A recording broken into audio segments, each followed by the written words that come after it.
V okviru dneva odprtih vrat za mladino in starše je svoja vrata že odprlo podjetje RLS Merilna tehnika, ki je gostilo učence osnovne šole Komenda. Letos imamo dan odprtih vrat že tretjič. Lani in predlani smo organizirali dan odprtih vrat v organizaciji z lokalnimi osnovnimi šolami. Na njihovo pobudo smo se z veseljem odzvali in odprli vrata tistim osnovnošolcem, devetošolcem in osmošolcem, ki jih zanimajo tehnični poklici. In smo se potrudili predstaviti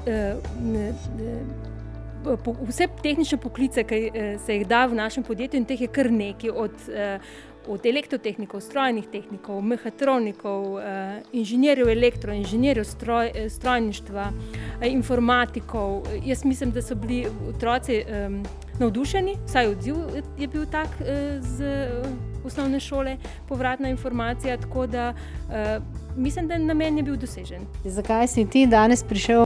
Ja, da si pač tako gledam, kako je, pač kako ta poklic izgleda. Kaj te zanima? Ja, pač tam mehatronika, računalništvo. Pa tebe?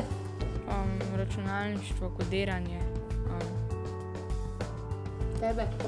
Isto računalništvo. In kaj ste našli, videli to zase? Ja, pač videli smo proizvodno, pa kako pač aparati deluje. Ja, pač kako naredijo določene kose, kako pa zmerijo, koliko so točni, pač določeno naredili. Pa smo to, stroje smo tudi, pa kako natančno merijo lahko, tak načine natančnega merjenja. In se vam zdi, da bi to bilo delo za vas? Ja, lahko bi bilo. Ja. Kakšne poklice tehnične stroke pri vas zaposlujete oziroma potrebujete? Kolikor vem, z srednjo elektrošolo ali pa z elektrofaksa. Se vam zdijo to poklici prihodnosti za mlade? Absolutno ja, ker jaz mislim, da jih kar primanjkuje.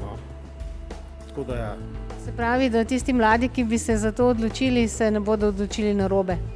Absolutno ne, to je sigurno prava stvar za njih. Kakšne poklice pri vas potrebujete z tehnične stroke verjetno? Ja, seveda iz tehnične stroke že, ampak ne samo tehnične, ker izdelke treba sicer narediti, pa ga je treba tudi prodati, pa je treba tudi izračunati, koliko stane, pa take stvari, ne, pa marketing narediti, to se pravi, fajn je, da seveda izdelek znaš načrtati, ne, ampak če znaš samo načrtati, ni dovolj, ne.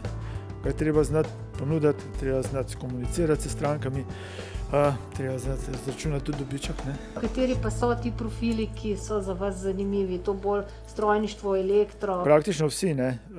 No, vsi za različne nivoje, primerno, ne. V proizvodnji seveda, poklicne šole tudi, ne. V razvoju pa vsi kadri, ki jih učijo naše univerze, ne, s katerimi imamo kar dobro sodelovanje, od elektrotehnike, strojništva, fizike, kemije, tudi družboslovne vede vsekakor, ne. Ja. Gospodarstvo in inženirstvo je zelo pomemben, recimo profil, ki bi ga rabili, ne. Dobro je, da znajo jezike, no, bom rekel, ne, pa tudi, da se znajo izražati v slovenščini. Matematika pa fizika je zelo zaželena, ne. To so osnove, iz katerih lahko potem naprej gradiš, ne. Vabimo vas, da se dneva odprtih vrat, ki bo 26. novembra 2015 potekal po vsej Sloveniji, udeležite tudi vi.